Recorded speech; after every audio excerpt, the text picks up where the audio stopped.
Pero, gaya sabi ko, yung bucket list ko, gusto ko i-check. Oo. Gusto ko kasi makuha yung panic nito eh. Ito. Ako! Ito.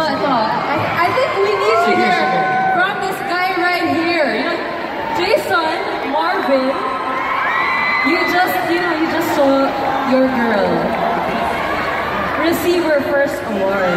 What can you say? Super proud. Like, we can't believe that this is happening. God is so good, and someone well orchestrated we got that. So it's such a blessing. Sure ka ba? Siyempre. Minidyo ka ni Inigo, so talagang... Pag kinasal na kayo, i-play na to.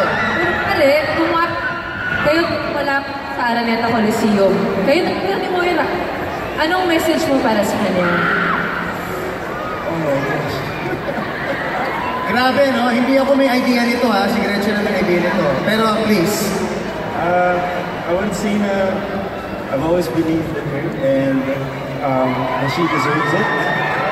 And I've never met anyone like her, so for me, it's about time. It's about time na daw! Baka may mangyari. Teka, nag-melt yung heart ko. Like It's about time. Like my gown. Baka may lumuhod dito tonight, ha? Okay, couple goals. Couple goals yan, couple goals. But before we give you our next performers, we would like to thank our sponsors.